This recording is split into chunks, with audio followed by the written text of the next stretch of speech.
नमस्कार साथियों, स्वागत आप सभी का आपके अपने इस YouTube channel self study corner में। साथियों, आज की क्लास में हम राजस्थान हिस्ट्री से संबंधित मोस्ट इंपॉर्टेंट क्वेश्चंस के बारे में बात करेंगे, जो आरपीएससी द्वारा आयोजित first grade, second grade, REET level 1, level 2, LDC, high court and 10+2 and CET के लिए काफ़ी इंपॉर्टेंट क्वेश्चन है। तो चलिए शुरू करते हैं आज की क्लास और देखते हैं क्या क्वेश्चन है।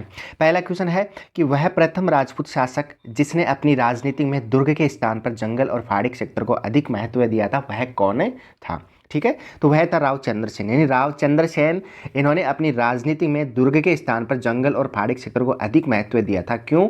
क्योंकि इन्होंने जो मुगल है, मुगलों की अधीनता स्वीकार नहीं की थी।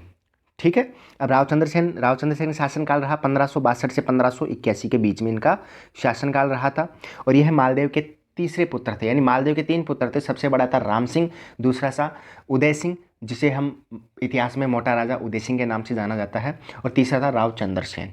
ठीक है, तो राम सिंह सबसे बड़ा पुत्र था। राम सिंह जो हक बनता है कि वह सबसे बड़ा पुत्र है, उनको राजा बनाया जाए, लेकिन राम सिंह ने क्या कहा कि मैं अपने पिता के रास्ते पे चलना चाहता हूं। तो मालदेव को टेंशन हो गई। टेंशन इस बात की हुई थी कि मालदेव को यह टेंशन हुई कि मैंने अपने पिता की हत्या की, कहीं ये भी मेरे रास्ते पे चल के मेरी हत्या न कर दे। इसलिए राम सिंह को गुंदोज व गुरदोज की जागीर दी गई थी और उदय सिंह को फड़ौदी की जागीर दी गई थी। और वहीं तीसरे पुत्र चंद्रसेन को राजा बनाया गया था। लेकिन इन्होंने अपनी राजनीति में दुर्ग के स्थान पर जंगल एवं पहाड़ी क्षेत्र को अधिक महत्व दिया था। वो इसलिए क्योंकि इन्होंने मुगलों की अधीनता स्वीकार नहीं की थी।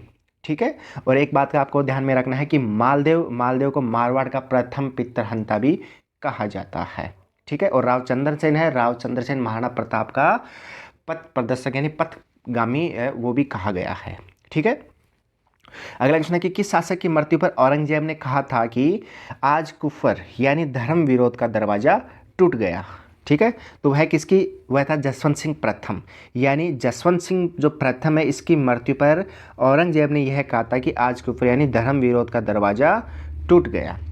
ठीक है, जसवंत काल, अगर शासनकाल इसकी बात करें तो शासनकाल रहा था 1638 से 1678 के बीच में इसका शासनकाल रहा था। यह गद्द सिंह के सबसे छोटे पुत्र थे जसवंत सिंह। गद्द सिंह की प्रेमिका थी जिसका नाम था अनारा बेगम, और इसके कहने पर जसवंत सिंह को ही मारवाड़ का उत्तराधिकारी घोषित किया गया था।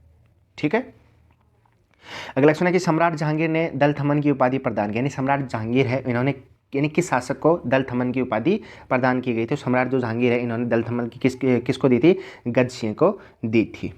ठीक है, यानी गद्द सिंह के समकालीन मुगल सम्राट था वो था जहांगीर थे।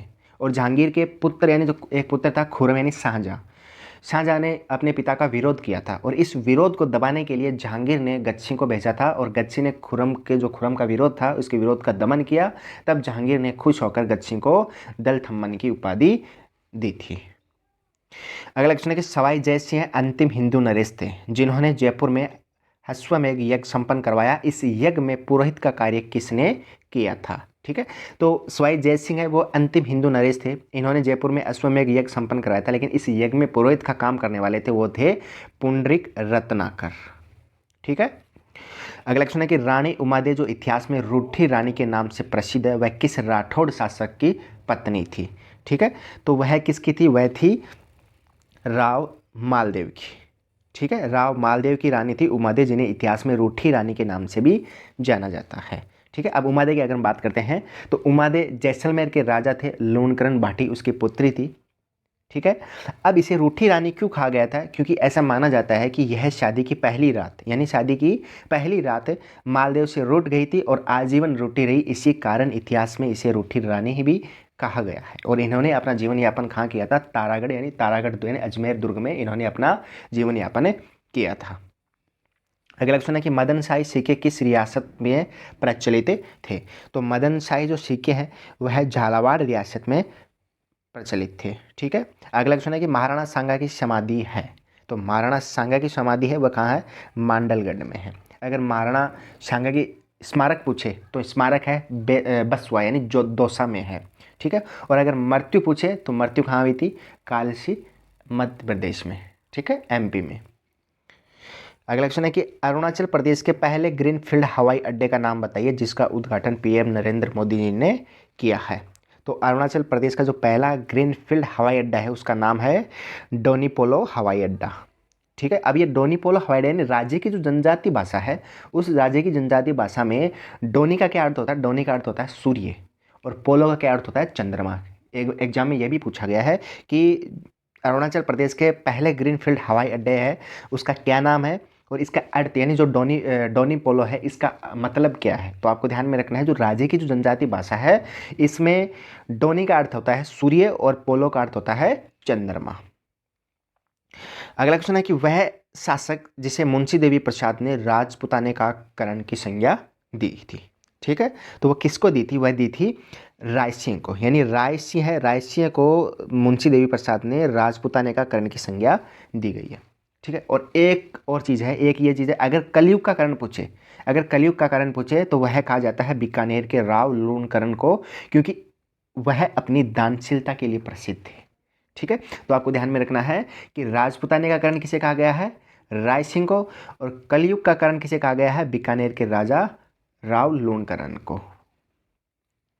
अगला प्रश्न, वीर दुर्गादास राठौड़ ने मारवाड़ की गद्दी पर बिठाने में किस शासक की सहायता की थी? तो जो वीर दुर्गादास राठौड़ है, इन्होंने मारवाड़ की गद्दी पर बिठाने में सहायता की थी महाराजा अजीत सिंह की। ठीक है, अगला क्वेश्चन है कि किस शासक ने अहाड़ को अपनी राजधानी बनाई?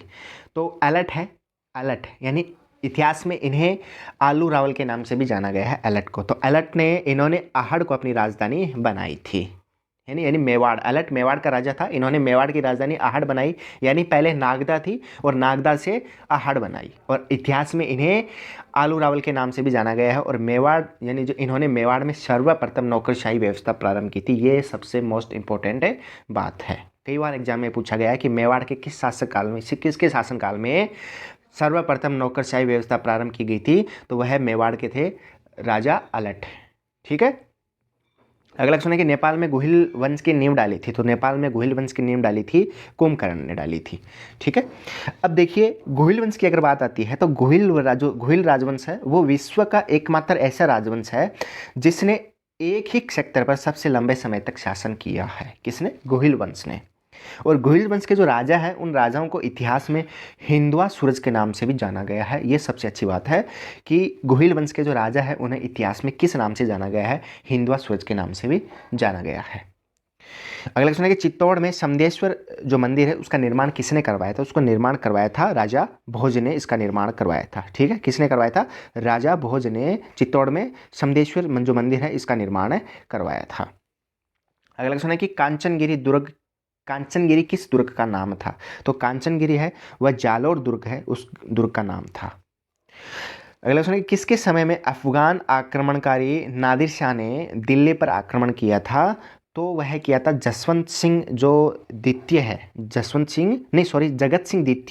सिंह द्वितीय के शासनकाल में जो अफगान आक्रमणी था नादिर शाह, इन्होंने दिल्ली पर आक्रमण किया था। राजस्थान में तात्या टोपे को शरण देने वाला सामंत था। तो राजस्थान में जो तात्या टोपे को शरण देने वाला सामंत था, वो तो कौन थे? कोठारिया के रावत जोत सिंह थे। ठीक है, अगला क्वेश्चन है कि हुरडा सम्मेलन किसने आयोजित करवाया? तो हुरडा सम्मेलन है वो आयोजित करवाया था जगत सिंह द्वितीय ने। ठीक है, यानी जगत सिंह द्वितीय ने हुरडा सम्मेलन आयोजन करवाया था। अब ये हुरडा सम्मेलन कब हुआ था? हुआ था 17 जुलाई 1734 में। 17 जुलाई, देखो 17 जुलाई और 1734 में। डेट ध्यान में रखिए, 17 को 2 से मल्टीप्लाई करो 34 सन आ गई। ठीक है, 17 तारीख और 17 को 2 से मल्टीप्लाई करो 34, 1734 सन आ गई। ठीक है, अगला क्वेश्चन है कि जहांगीर ने बूंदी के किस शासक को शर बुलंद राय की उपाधि दी थी? वह था यानी जहांगीर ने जो बूंदी का एक शासक था, कौन था? राव रतन हाड़ा, यानी राव रतन हाड़ा को शर बुलंद राय की उपाधि दी थी। किसने? जहांगीर ने दी थी। ठीक है, तो साथियों आज के लिए बस इतना ही। मैं आशा करता हूँ आपको मेरी क्लास अच्छी लगी हो। अगर क्लास अच्छी लगी हो तो वीडियो को लाइक, शेयर और साथ में कमेंट जरूर करना। साथ ही साथ चैनल को सब्सक्राइब करना और साथ में बेल आइकन प्रेस करना, ताकि जब भी मैं आपके लिए ऐसे इंपॉर्टेंट क्वेश्चन लेके आऊँ तो सबसे पहले नोटिफिकेशन आपके पास पहुँच जाए। तो साथियों मिलते हैं अगली क्लास में, तब तक के लिए जय हिंद, वंदे मातरम।